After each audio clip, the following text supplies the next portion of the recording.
आज पढ़ेंगे हम लोग 7 फेरों वाली सीरीज का एपिसोड नंबर 2 1.10 सीरीज का। चलिए अब आ जाते हैं। पहला क्वेश्चन है भारत की स्थिति के बारे में है। तो क्षेत्रफल की दृष्टि से भारत का स्थान कितना है? क्षेत्रफल की दृष्टि से सातवां। प्रथम पे कौन है? सबसे बड़ा कौन सा है?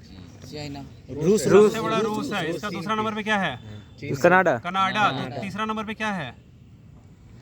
चीन है। देखिए रूस सबसे बड़ा हो जाता है, इसका तो कनाडा होता है, इसके बाद चीन होता है, इसके बाद अमेरिका होता है, फिर ब्राजील, इसके बाद ब्राजील होता है, इसके बाद ऑस्ट्रेलिया होता है और सब सातवां नंबर पे हम लोग भारत होते हैं। क्वेश्चन कभी इसमें दिया नहीं है लेकिन क्वेश्चन आएगा। 8वां नंबर पे कौन सा आता है?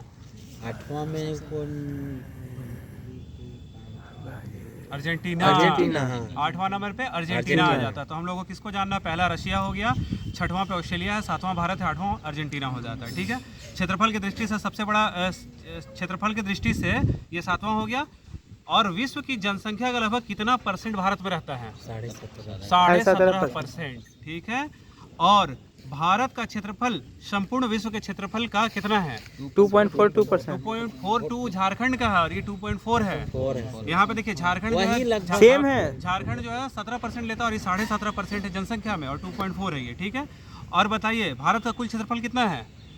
32,87,263 किलोमीटर स्क्वायर वर्ग किलोमीटर हो जाता है। 32,87,263 वर्ग किलोमीटर वर्ग किलोमीटर हो गया। यहाँ तक समझ में आ गया हम लोग को।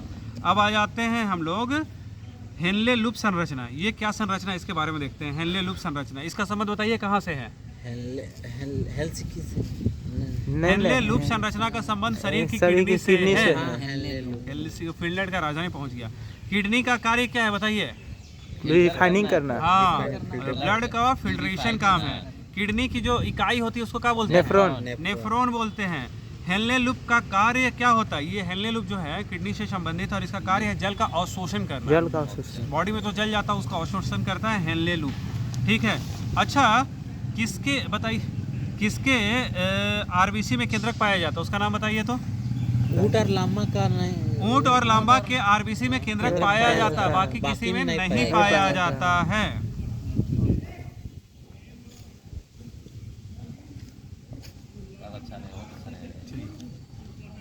चलिए बताइए प्रमुख नदियां बताइए। ठीक है। ये तो हेनले लूप बताइए। हेनले लूप संरचना का संबंध कहाँ से है? किडनी से है। ठीक है। किडनी की इकाई का नाम क्या है? नेफ्रॉन है। ठीक है। और हेनले लूप का कार्य क्या है? फिल्ट्रेशन। ब्लड का किडनी का है वो ब्लड का मतलब जल का अवशोषण। हेनले लूप क्या करता है? जल का अवशोषण करता है। और किडनी जो है ब्लड का फिल्ट्रेशन करता है। ठीक है। और ऊंट और लामा के आरबीसी में केंद्रक पाया जाता है, बाकी हम लोग का जो है ब्लड है उसमें केंद्रक नहीं पाया जाता है। एक्सेप्शनल केस दो है। हाँ, 2 एक्सेप्शनल है। प्रमुख नदियां बताते हैं। नील नदी। ठीक है। नील नदी जानते हैं 2 नदियों के मिलने से बनता है। कौन कौन सा? विक्टोरिया झील से विक्टोरिया झील से निकलता है 2 नदी। कौन? ब्लू है एक ब्लू नील और व्हाइट नील। सफेद नील और नीली नील के मिलने से जो होता है नील नदी बनता है। ठीक है। तो श्वेत नील का उद्गम जो है विक्टोरिया झील से है। श्वेत वाला जो है विक्टोरिया से निकलता है और यह नदी जो है युगांडा, दक्षिणी सूडान, उत्तरी सूडान में बहती है। ठीक है। उत्तरी सूडान की राजधानी कहाँ पे? खार्तूम में श्वेत नील नदी जो है आकर के यहाँ मिलती है और तब इसके बाद यह नील नदी कहलाती है। ठीक है। तो व्हाइट वाला जो है विक्टोरिया से निकलती है और विक्टोरिया से निकल करके वहाँ उत्तरी सूडान की राजधानी जो है खार्तूम वहाँ पहुँचती है। वहाँ से जो है ब्लू नील आती है और दोनों मिलती है। इसके बाद क्या कहेंगे इसको? नील नदी कहेंगे। अब आइए टाइबर नदी जो है, टाइबर नदी कहाँ से निकलती है? तो एपोनाइन पर्वत से निकल कर भूमध्य सागर में गिरती है और रोम इसके मुहाने पर स्थित है। तो रोम किसकी राजधानी है बताइए? इटली की। और भूमध्य सागर और लाल सागर को बताइए तो किसके द्वारा कौन सा नहर जोड़ता है? सुएज नहर का स्थापना कब हुआ था? 1869 जब गांधी जी का जन्म हुआ था तब। चलिए अब आते हैं डेब्यून नदी। डेन्यूब नदी जो है, इस नदी का उद्गम जो है जर्मनी में स्थित एक फॉरेस्ट है। जर्मनी का कौन सा फॉरेस्ट बहुत फेमस है? Black forest. तो डेन्यूब नदी जो है जर्मनी के ब्लैक फॉरेस्ट पर्वत से निकलती है। यह नदी जो है 5 देशों की राजधानियों से होकर गुजरती है, इसलिए फेमस है। डेन्यूब जो है एकमात्र ऐसी नदी है जो 5 देश का राजधानी से गुजरता है और निकलेगा कहाँ? जर्मनी के ब्लैक फॉरेस्ट से। ठीक है। तो देखिए कहाँ कहाँ घूमेगा। ऑस्ट्रिया का राजधानी जाती है तो ऑस्ट्रिया का राजधानी कहाँ है? वियना। स्लोवाकिया का राजधानी कहाँ है? ब्रातिस्लावा। हंगरी का राजधानी कहाँ है? बुडापेस्ट। बुडापेस्ट। सर्बिया का कहाँ है? बेलग्रेड। बेलग्रेड। और रोमानिया का कहाँ है?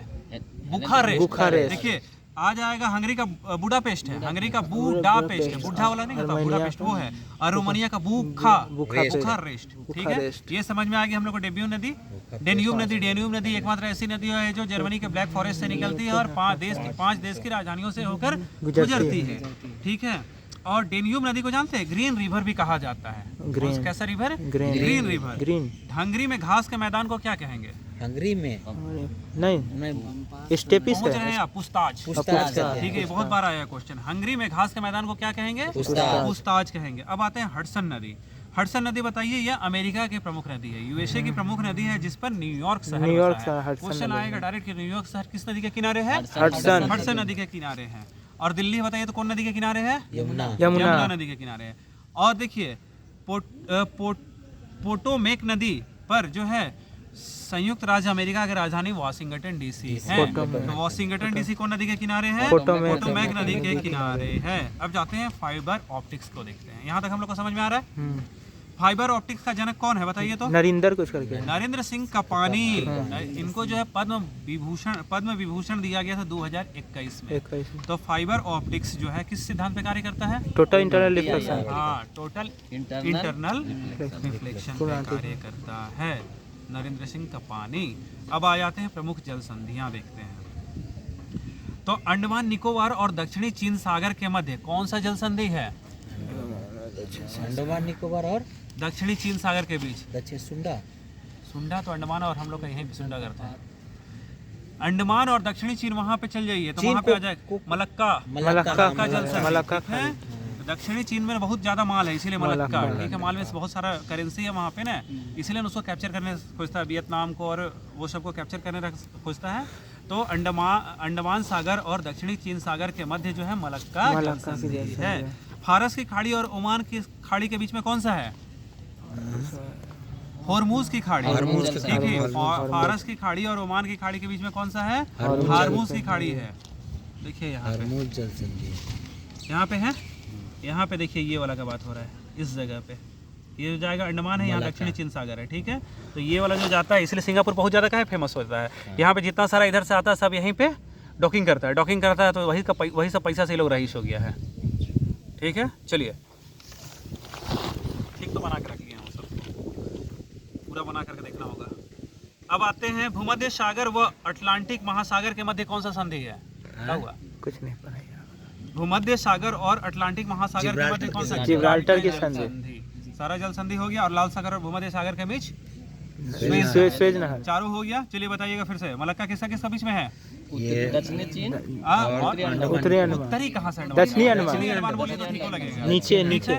अब बताइए हार्मूज जल संधि किसका बीच में है? फारस की खाड़ी और ओमान की खाड़ी। ठीक है, अब बताइए जिब्राल्टर किसका बीच में है? ये अटलांटिक महासागर और भूमध्य सागर के बीच में। चलिए अब आते हैं कुछ खेल में। तो बताइए उबेर व थॉमस खेल का संबंध किस खेल से है? बैडमिंटन से। उबेर कौन खेलता? पुरुष की महिला? उबेर महिला। थॉमस पुरुष बैडमिंटन। इसके बाद बताइए नंदू नाटेकर को जानते हैं हम लोग? नहीं। चंदू चैंपियन था। चंद्रकांत जो था वो पहला पैरा ओलंपिक था, पैरा एथलीट था जिस भारत वाला जिसको मेडल मिला था।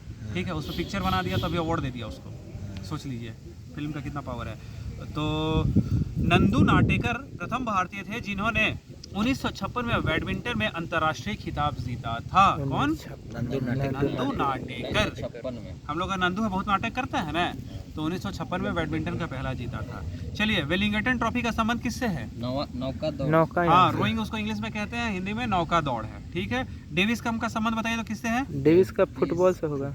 नहीं है, हॉकी से। रोजर बोपन्ना क्या खेलता था? नहीं, टेबल लॉन्ग टेनिस। तो डेविस लॉन्ग टेनिस जो है टेनिस से या लॉन टेनिस उसी को बोलते हैं। सीके नायडू का संबंध किससे है? सीके नायडू क्रिकेट से है।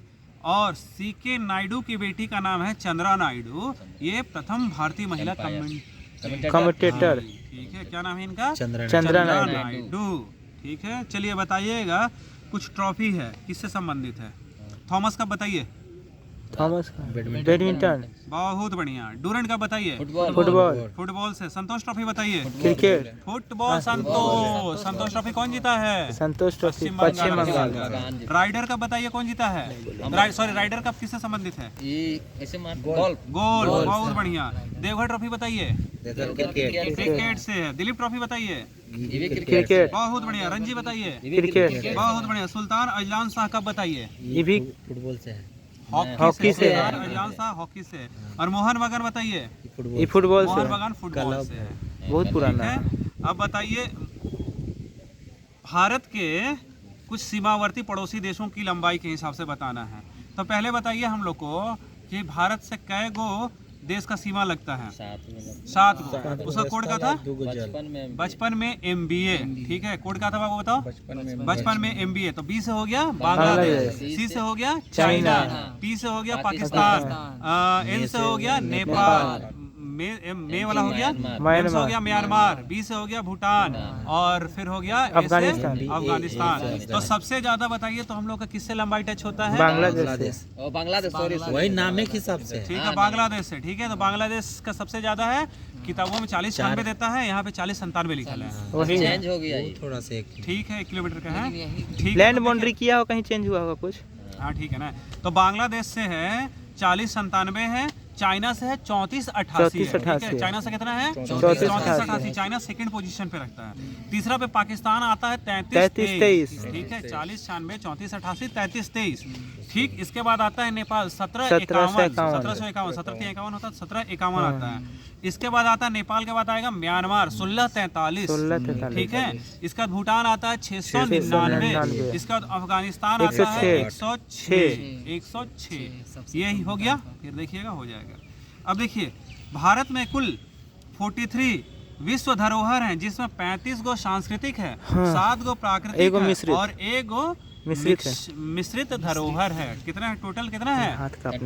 43 टोटल है, जिसमें 35 जो है सांस्कृतिक है। 35 कैसा है? सांस्कृतिक है। 7 गो कैसा है? प्राकृतिक है, और 1 गो कैसा है? मिश्रित है। तो बताइए, भारत का एकमात्र मिश्रित विश्व धरोहर जो है कंचनजंगा है। कंचनजंगा कहाँ पड़ता है? सिक्किम में पड़ता है। और इसमें 43 जो है विश्व धरोहर है, इसमें 2 गो शहर है। बताइए जी आप, 2 गो शहर कौन कौन सा है? 2 गो शहर भी है 43 गो में। जयपुर और उदयपुर और इंदौर। जयपुर और अहमदाबाद। अहमदाबाद को 2017 में और जयपुर को 2019 में शामिल किया गया था।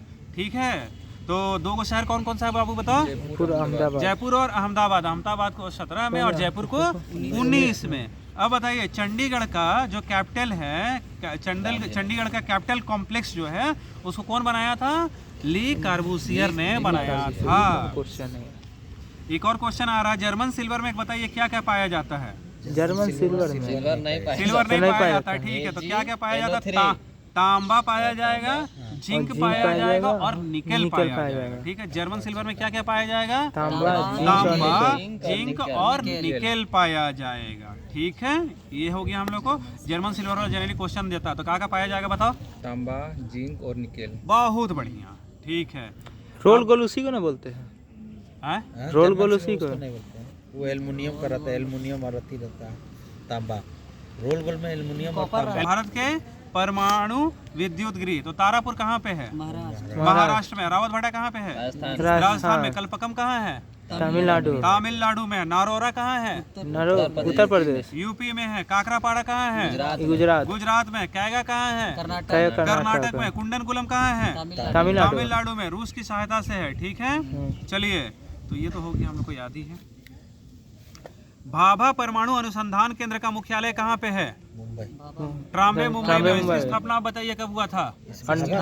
नहीं बाबू, 3 जनवरी 1954 में। भाभा परमाणु अनुसंधान केंद्र की स्थापना 3 जनवरी 1954 को हुआ था। अब आते हैं प्रमुख पुस्तकें। ठीक है, तो बताइएगा, इंडिया स्ट्रगल के लेखक कौन है? फॉरवर्ड ब्लॉक का स्थापना जो किए थे सुभाष चंद्र बोस। तो इंडिया स्ट्रगल का कौन है? सुभाष चंद्र बोस। और बंदी जीवन का कौन है? सचिंद्र सान्याल है। गीता रहस्य का कौन है? नहीं, तिलक। बीजी तिलक। गुलामगिरी का कौन है? वो ज्योतिबा फुल्ले। ठीक है, बंदी जीवन को जानते हैं, क्रांतिकारियों का बाइबल कहा जाता था। ठीक है, अब देखते हैं प्रमुख अभियान देखते हैं। ठीक है, कितना मिनट हुआ? 15। ठीक है, 20 होगा तो बंद करिए अगर रुकिए।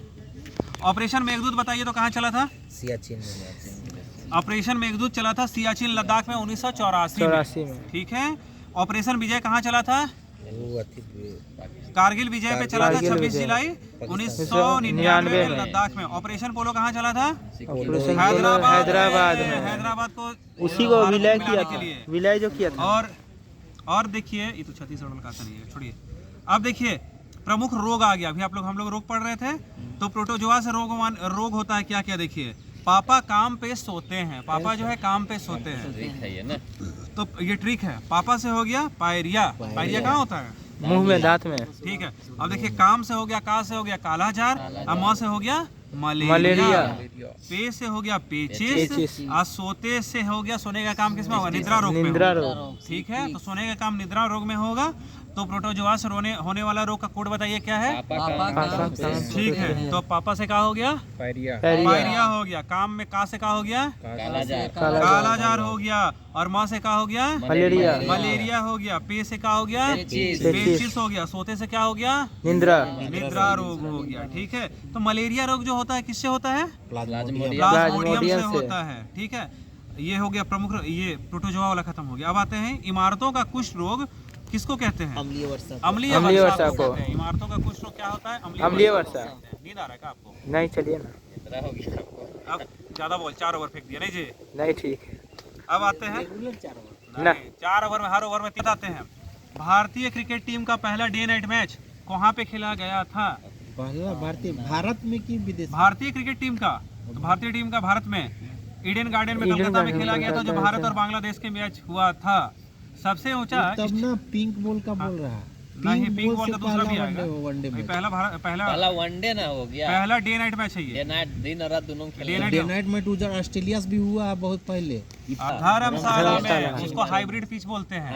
अभी बना है। पिच चेंज कर देता, पानी मारेगा तो। और विश्व का सबसे बड़ा क्रिकेट स्टेडियम कहाँ पे है? मोटेरा। गांधी जी उसका नरेंद्र मोदी स्टेडियम नाम कर दिया गया है। चलिए अब देखेंगे हम लोग कर्क रेखा। कर्क रेखा किसको बोलते हैं? जो 23.5 डिग्री 23.5 डिग्री उत्तरी अक्षांश को, बीच वाला को विषुवत रेखा बोलेंगे। कर्क रेखा भारत के कितने राज्यों से गुजरती है? 8 राज्यों से गुजरती है। तो उसका कोडवा क्या था? मित्र गमछा झाड़। ठीक है, चलिए आप लोग को याद है, हमको तो मैप से याद है। तो सबसे पहले गुजरात चलेंगे, उधर से चल रहे हैं गुजरात। गुजरात के बाद राजस्थान, राजस्थान के बाद मध्य प्रदेश, मध्य प्रदेश से टूट गया छत्तीसगढ़, इसका हम लोग का झारखंड आ गया, झारखंड के बाद पश्चिम बंगाल चल गया, इसका त्रिपुरा, त्रिपुरा के बाद मिजोरम। याद हुआ? चलो मैप से लेके चलो फट से। गुजरात हो गया, हाँ, राजस्थान हो गया, मध्य प्रदेश हो गया। मध्य प्रदेश हो ठीक है, मध्य प्रदेश जिसे टूटा, छत्तीसगढ़ हो गया, इसका झारखंड हो गया, पश्चिम बंगाल हो गया, त्रिपुरा और मिजोरम हो गया। बहुत बढ़िया, याद है तुमको? मिजोरम में राष्ट्रपति शासन है? नहीं, मणिपुर में। अब आते हैं कर्क रेखा की सबसे अधिक लंबाई कौन से राज्य में है? तो मध्य प्रदेश में है। और सबसे कम लंबाई राजस्थान में। क्वेश्चन कहीं नहीं आया है, राजस्थान में एक टच करता है, कहीं क्वेश्चन आया नहीं, कहीं सबसे ज्यादा मध्य प्रदेश में और सबसे कम राजस्थान में। ठीक है, मानक समय रेखा व कर्क रेखा आपस में एक दूसरे को कहाँ टच करते हैं? मानक समय रेखा जो ऊपर से आ रहा है, जगह बताइए। ऊपर से जो आ रहा है 82, 82.5 डिग्री और 23.5 डिग्री छत्तीसगढ़ में करता है, छत्तीसगढ़ राज्य में काटती है। ठीक है, ये क्वेश्चन आ सकता है कि जो 82.5 डिग्री और 23.5 डिग्री कहाँ पे काटता है? तो छत्तीसगढ़ में काटता है। ठीक है, अब आते हैं इंपॉर्टेंट क्वेश्चन सब आता है। कर्क रेखा का 2 बार काटने वाली नदी का नाम बताइए। माही नदी। ठीक है, और भूमध्य रेखा को 2 बार काटने वाली नदी? हाँ, मकर रेखा, कांगो बेसिन। ठीक है, और मकर रेखा को 2 बार काटने वाली लिम्पोपो नदी। चलो राहुल बताओ, कर्क रेखा को 2 बार काटने वाली? माही। अपना माही को याद रखना है, कर्क रेखा माही। और विषुवत रेखा को 2 बार काटने वाला भूमध्य रेखा को कांगो। कांगो देशन है तो कांगो, इसलिए वहाँ का लोग को दिखता नहीं, बहुत ज्यादा काला रहता है। और मकर रेखा को 2 बार काटने वाला लिम्पोपो। नेपाल, भूटान और अफगानिस्तान जो है लैंडलॉक कंट्री है। जल और स्थल से सीमा बनाने वाले पड़ोसी देश है, देखिए कौन कौन सा? बांग्लादेश है, पाकिस्तान है, म्यांमार है। चलिए बंद करिए उसको।